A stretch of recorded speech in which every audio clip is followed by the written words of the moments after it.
एक बार मैं फिर हाजिर हूँ आपके सामने अपनी स्टोरी सीरीज दिल खाली है की अगली कहानी लम्हे लेके, जिसका वॉइस ओवर किया है आरजे ओबी और अवंतिका ने और एडिटिंग किया है सिमरन सिंह हीर ने। मैं शुक्रगुजार हूँ इन तीनों का कि इन तीनों ने मेरी इस कहानी में मदद करी है इसको कंपाइल करने में। तो प्रस्तुत है मेरी स्टोरी सीरीज दिल खाली है की अगली कड़ी लम्हे। कुछ प्रेम कहानियों की किस्मत चंद घड़ियों की होती है, शुरू होते ही ख़त्म हो जाती हैं। मेरी कहानी भी कुछ ऐसी ही है। मैं होटल ब्लू मून में हर सैटरडे संडे लाइव परफॉर्म करता हूँ। कल सैटरडे नाइट थी। स्टेज के ठीक सामने वाली टेबल पे वो बैठी थी, बहुत ही खूबसूरत, दर्द भरी निगाहें। कोई उन आंखों में देखे तो उनकी गहराइयों में खो जाए। जैसे ही परफॉर्मेंस ख़त्म हुई, मैं उसकी टेबल पे जाके उसके सामने वाली कुर्सी पे बैठ गया। हे कबीर, मैं मीरा। हेलो मीरा, आपको मेरा गाना कैसा लगा? आप अच्छा गाते हैं। थैंक्स। आपको यहाँ पहले कभी नहीं देखा। मैं बाहर कम ही जाती हूँ। सो आप अकेली आई हैं? कोई दोस्त या फैमिली नहीं आई आपके साथ? नहीं। आप चैल में ही रहती हैं? हाँ, नीचे वैली में। ओके, साथ में कौन कौन रहता है? कोई नहीं, मैं डाइवोर्सी हूँ। ओह, कब हुआ? ये अभी 6 महीने पहले। उसे देख दिल जोर जोर से धड़क रहा था। जैसे ही पता चला कि वो डाइवोर्सी है, मन जैसे खुशी से झूमने लगा हो। प्रेम की पतंग मानो ऊंचे आकाश में उठने को तैयार थी। फिर क्या था, मैंने बातों का सिलसिला शुरू कर दिया। मेरा मन उसे और जानना चाहता था। अब तक मेरे साथ लव एट फर्स्ट साइट वाला कॉन्सेप्ट लागू हो चुका था। तभी वेटर ने कहा, सर, होटल बंद करना है। हम दोनों वहाँ से उठे और होटल से बाहर निकल गए। एक दूसरे से बातें करते करते हम चल दिए। मीरा भी मेरे साथ कंफर्टेबल हो गई थी। बात करते करते कब मीरा का घर आ गया मुझे पता ही नहीं चला।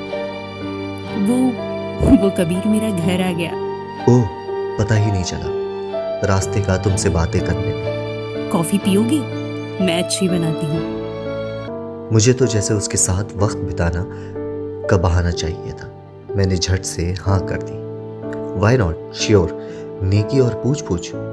हम दोनों घर के अंदर चले गए। मीरा ने कॉफी बनाई और हम दोनों फिर बातों में लग गए। बातें करते करते कब 2 घंटे बीत गए पता ही नहीं चला। घड़ी देखी तो 2 बज रहे थे।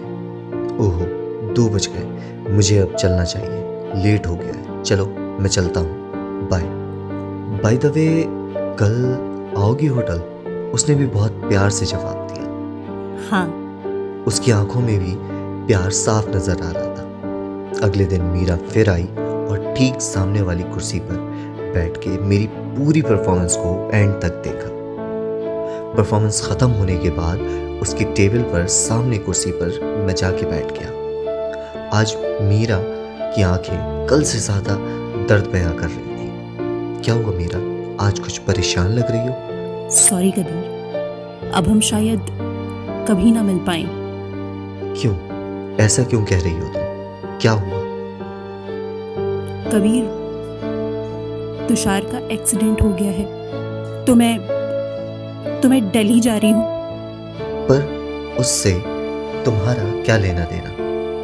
तुम्हारा तो तुषार का डाइवोर्स हो चुका है ना, तो फिर ये सब किस लिए? हाँ, पर तुषार की मॉम का फोन आया था। वो बेहोश है और बेहोशी की हालत में मेरा नाम ले रहा है। डॉक्टर्स का कहना है कि उसकी जान बचाने के लिए मेरा वहाँ होना जरूरी है। तुम क्या डॉक्टर हो जो उसे जाकर बचाओगी? नहीं, तुम नहीं समझ रहे हो। उसकी हालत क्रिटिकल है। डॉक्टर्स का कहना है कि इस समय उसे किसी भी तरह का सदमा नहीं पहुंचना चाहिए। सो मैं जा रही हूँ। हाँ तो ठीक है, उसके ठीक होने के बाद तो वापस आ जाओगी ना? शायद नहीं। मुझे लगता है तुषार को अपनी गलती का एहसास हो गया है और वो रिग्रेट कर रहा है। I still love him. तो मुझे उसके पास लौट जाना चाहिए. I hope you can understand. ये जो अंडरस्टैंड वर्ड है ना, ये बड़ा ही कमाल का है. ठीक उसी जगह चला आता है जहां इसे नहीं आना चाहिए. मीरा खड़ी हुई अपना पर्स उठाकर चल दी. मन किया कि उसका हाथ पकड़ूं और उसे रोक लूं, पर किस हक से रोकता. आखिर हमें मिले मात्र 24 घंटे ही तो हुए थे. वो मुझे जानती ही कितना थी, और फिर वो आज भी तुषार से ही प्यार करती है. तभी तो उसके एक्सीडेंट की खबर से बेचैन हो उठी. अगर किसी तरह मैं उसे रोक भी लेता तब भी वो मेरी ना हो पाती. इसीलिए उसका जाना ही सही था. मेरा प्यार चंद घंटों का ही सही, पर उसकी खुशबू हमेशा मेरे साथ रहेगी. इसी के साथ मेरी प्रेम कहानी का दी एंड शुरू होने से पहले ही हो गया था.